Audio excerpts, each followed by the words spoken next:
I'm Brice Bible, UB's Vice President and Chief Information Officer. I'll be sitting down with students, faculty, staff, and other thought leaders outside of UB to highlight some important technology topics that affect campus community members like you.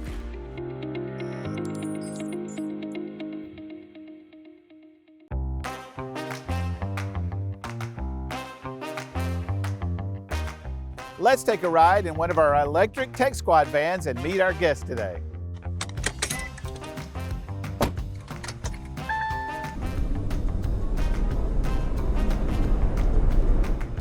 Our guest today is Dr. Jessica Kruger, the Director of Teaching Innovation and Excellence for the School of Public Health and Health Professions. Jessica is an educator whose research focuses on addictive behaviors and health behavior decision-making. But as you'll soon learn, she also plays an important role when it comes to IT services for faculty at the university. Well, welcome, Jessica. Thanks for joining us today for Tech Talk. Really glad to have you here. For those that don't know you, that'll be watching our podcast, can you tell us a little bit about yourself and your career at UB as a health educator, and then also some of your research interests that you're involved in? Sure, happy to be here. And I'm a clinical associate professor in the Department of Community Health and Health Behavior, and also the Director of Teaching Innovation and Excellence for the School of Public Health and Health Professions. I started here about 6 years ago.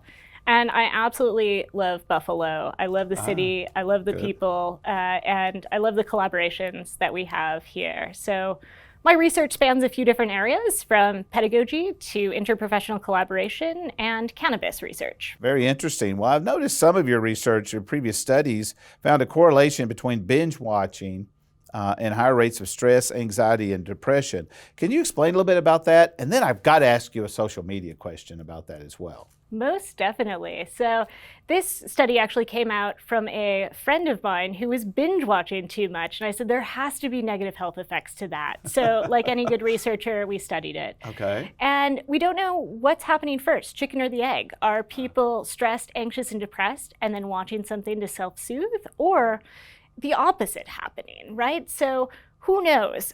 More needs to be done to explore binge watching, but we know it's just gotten more prevalent as shows come out with a season at a time, not just one episode like they used to in the past. Yeah. So I have to ask you the social media question. There's been a lot of pros and cons around the impact of social media, particularly on teens, I guess, maybe even younger.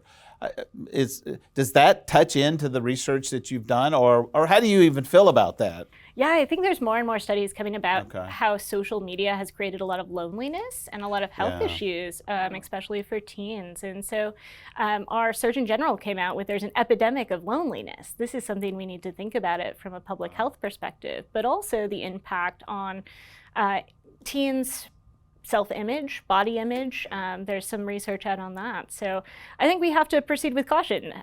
Social media is out there and people use it a lot, but how do we help them use it safely and use it most effectively? Well, it's great to hear the research you're doing, and as you find these things, it's great to see that the University of Buffalo is involved and you are involved in helping find solutions to these new technological advances that also bring problems along as they come. So that kind of leads us into the question. It's not near as exciting as your research, but it is your involvement with the Faculty Senate IT Committee. So can you tell us a little more about that committee itself? And then besides us coercing you to do it, why were you interested in getting involved? You know, it's funny that you mentioned that about this committee. It's actually one of my favorite to serve on and serve with. Our group is amazing. We have folks that are all around the university representing all the different areas. And this team really gets things done, creating surveys, providing feedback, and sometimes disagreeing on what steps we move forward on, which is great. It's nice to get all of those opinions. I was interested in being part of this because I come from a tech background. I was a project manager at a tech company while I was getting my PhD. And so I've always been tech curious. And so this is my way to give back a little and help move things forward at UB. As the CIO, I really appreciate your role in this. As we've talked about, IT is only here to serve you as a faculty member. We're here to serve the faculty. It's not the other way around. And so we've got to make sure that what we're doing meets the needs of the faculty. So having a very active IT committee made up of faculty, teaching and research faculty, gives us great guidance and helps to make sure that the technologies we provide and even the security challenges the needs of the faculty are being addressed or at least well communicated with. But we have to share our story of how you and I became acquainted. So as our audience may know, we have faculty town halls on the North Campus and the South Campus at least once a year. I recall one several years back on the South Campus, and we were there presenting on a variety of technology things, and you attended. And then we got to the open forum of Q&A, and you stood up and said, I want to know when you're going to start supporting Top Hat. Now, you didn't know at the time. I had no earthly idea what Top Hat was. We had no idea. But of course, I, with the bravado of a CIO, said, well, we're going to support that for sure. And then we had to go learn what it was. But I really appreciated you standing up and saying that, because we may not ever have known that there was this groundswell of interest in the technology among the faculty that needed support from IT. And again, I think that helps that you're on the Faculty Senate IT Committee, because you can help bring those things to us. What have faculty found that IT should be supporting? There's so many things out there that faculty are interested in. I swear, someone comes by my door or sends me an email, have you heard of this? Or, what is UB doing to explore this technology? And so I think that it's an opportunity to really connect and get the faculty what they need. Absolutely. And I guess that kind of leads us to the question about how technology is very important to our faculty and our students today. We know that. The pandemic certainly taught us the importance of the use of technology and the equitable use of technology, certainly across all our faculty and our students. But can you talk a little bit more about the role that technology today plays with our faculty, and then maybe where you see it going? Whether it's logging on to check your email every morning or night or all throughout the day for student emails, right? That's one tech. But on top of that, we're using an LMS system to communicate and deliver our courses. We're also using technology to engage our students in the classroom, whether that be something like Kahoot, Top Hat, or something else. And so I think at every point in the day, you have a tiny computer in your pocket at all times to be connected to the world. And so it's crucial that faculty have the technology to make their lives hopefully easier, but also stay connected and be very student-centric.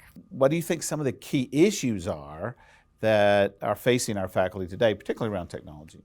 I think one that always comes to mind is security. Yes, for sure. And, we all love a good duo push notification. But we know, you and I have talked about this so much, of how it's so important that all of our content is secure, not only for keeping the university running, but also we handle data that can be very sensitive. And so we have to abide by the rules set by the government, set by research bodies. And so it's so important that we're able to communicate the message of having secure networks, but also making them so they're not too challenging to work with. That's our challenge today, I think, is to how do we find that balance, right? But again, I think it's a wonderful role that the IT committee that you chair can play, is to help give us guidance around that. Another thing that the committee does is oversees our survey. So we try every 2 or 3 years to get a survey in front of the faculty about technology needs. And we just completed one, thanks for your help and the committee's help. There's a lot of findings there, and I think our audience can find the survey on our website, the results of the survey on the website, if they'd like to see more detail. But a few of the topics I want to bring up and get your take on. So we asked the faculty questions about AI. Certainly ChatGPT was a big issue in the spring semester. The survey results said 64% of our faculty don't allow the use of that in the classroom. But 34% are trying to figure out how to talk about the limitations. And, where do you see that going? How can these technologies help or hurt in the classroom? I think this is an opportunity for educators to really teach students how to use this technology for the good. Sure. It's not going away, right? True. And it might be behind a paywall, but students will still find a way to use it. And the more you provide information and guidance and maybe parameters on their use in the classroom, I think the happier this relationship will be.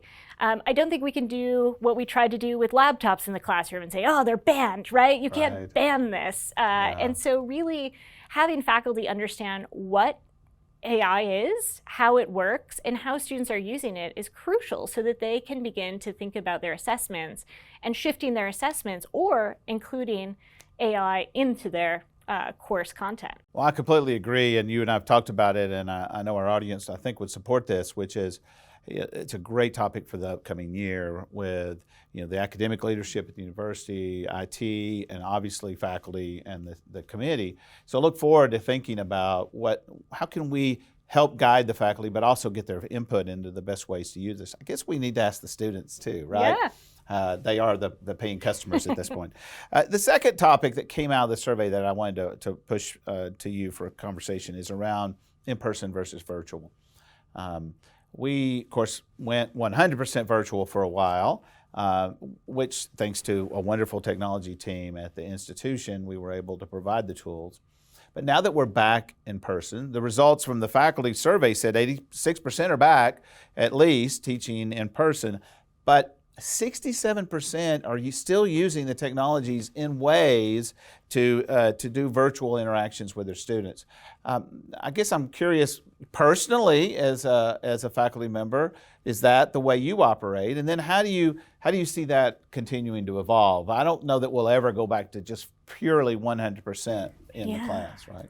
I was a weird faculty member in my upbringing. I taught online before I ever taught in person. Okay. And so that was a very different experience than most folks. So I love teaching online. I think there's a lot of opportunities to reach students who might not traditionally be able to access courses, especially working professionals. So having the opportunity to have some online courses, I think, is really key. But also, this opens up a new world of different modalities, whether hybrid or high flex, to meet our students' needs. I even think about, as I'm planning my next semester, if I have conferences to go to, I don't have to just cancel class. I can just put that day online. My students can still get that material in a high quality fashion. We can review anything they miss the next time I see them in class, but it makes it so faculty have a little bit more flexibility if needed, if they're going to any sort of conference or continuing education. It's not just pushing the schedule and condensing it. It's really allowing the students to learn. Well, it's good to hear, and again, I'm excited about how we continue to evolve with the faculty in this space. The third topic that came out of the survey is around the technologies. Now we're in the classroom, right? Although I still remember a comment from a faculty member probably 20 years ago that distance ed begins in the 10th row, right? Which is, there's a lot of truth to that. Yeah. But so we asked the faculty, what do they like about the technologies that are in the classroom and what don't they like? We had, generally speaking, our faculty appreciate the technologies that are provided in the classroom. But there were some issues around ease of use, around audio quality particularly, and video quality. Do you see that as an area that maybe the IT committee, the Faculty Senate IT committee, can help guide us and continue to improve, simplify the technologies, make them bulletproof, but also make them high quality? Yeah, I think this is a huge opportunity to fit many of the faculty's needs. So whether that is that they need high quality recording of their content to share with students who might not be in the classroom, or if it's to make sure that they can hear the videos that they're playing in class. And so really understanding what rooms those are and making sure that information gets to the correct areas, I think is really key, and maybe communicating some of that to the faculty of how they can get some of these fixed in their classrooms. Because oftentimes there's websites with lots of links, and it can be challenging to find the correct directory, whether it's the IT office or classroom. And I like the idea of these classrooms having, I think, and I'm curious what you think, having good recording capability. So if I'm a student and for some reason I've missed, and you talked about working professionals, I missed that in-person class, but there is a recording, maybe even an automatic recording, but then the student in the 10th row asks a question, we need to make sure that the recording that caught that audio, right? So that the student that's now watching that also heard that question. If we just have a mic on the instructor, then they may completely miss the question or comment, right? That would have been great learning for them. Yeah, most definitely. That's something that I think is a challenge in a lot of the large lecture halls. Not all of them are equipped with little button mics that students can use. And so that does create some limitations, especially if you're doing active learning in the classroom. So I think that's the next area to focus on, and we'll bring it up to the committee and see what they think about it. So I want to ask you a question about emerging technologies around the classroom. So we are dabbling here at the university with immersive technologies, AR and VR particularly. Where do you see that going, and how would you use it in your class? I'm a total techie, so I love any sort of new classroom technology, especially things that can take students places where they might not be able to go. So in public health, I've used things like Google Earth and zoomed in, got students to an area and said, let's talk about what's impacting health here. Now walk around a little. Now that would be so neat to be able to have them all put on goggles and go on a virtual tour of an area in which they may never be able to go to. Or it may be the thing that ignites a spark that they will be there and they're going to make a difference wherever that is. Most definitely. No, that's a great point, right? Yeah. Really encouraging our students to think globally, not just locally, and making a larger impact, I think, is key. That's great. And I think your research kind of leads to that as well. So, by the way, we're getting you some goggles so you can test this yourself. As UB community, the support for the faculty in the college and the school, from central support at the institution, how can we be prepared to face the future challenges for our faculty?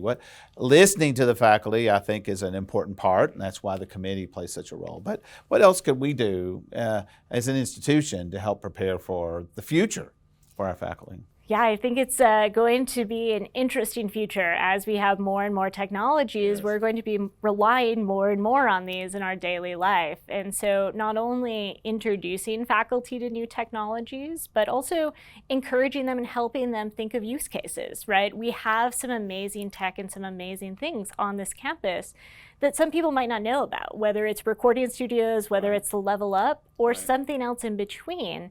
But also seeing what faculty are interested in doing. Sometimes they come up with incredibly creative solutions that if they had this one piece of tech, this one 360 camera or whatever it is, they could be able to transform their class and make it more engaging for students. So I'm interested to see what happens in the next 2 to 5 years with tech and where we go, because I think we're just scratching the surface, especially with AI, VR, and all of the other acronyms in between. That's right. Well, and I think we're at a place where UB can be a leader in this space, right? Exactly. Thank you for being here and having joining us on Tech Talk. I think it'd be good. I think if anybody that's watching, particularly any of our faculty that see this, if they have questions or issues that they want to make sure get brought to the table with the Faculty Senate IT Committee or for us to work on, I think they should send an email. They can send it to the CIO email address, right? CIO@buffalo.edu, and I'll make sure you get those, and we'll make sure they get in front of the faculty for consideration. Great, and we'd love if you're interested in saying something or bringing something up. We're more than welcome to invite you to committee meetings to have folks express any sort of concerns or interest. Because we're a fun group that want to learn more about what faculty need. Awesome. Well, thanks again, Jessica, for joining us, and look forward to the new year. Thanks. Thank you. Let's check in on the results of our social media poll from our last episode. We asked, what do you think the next big thing in technology at UB will be? 57% of you think that the next big thing will be AI services for the campus. Biometric security came in second with 15%. Thanks for weighing in. Head on over to UBIT's Twitter X page right now to weigh in on our latest poll. Our question this month is for UB faculty. Do you know who your Faculty Senate IT Committee representative is? We can't wait to hear from you, and we'll share the results in our next episode.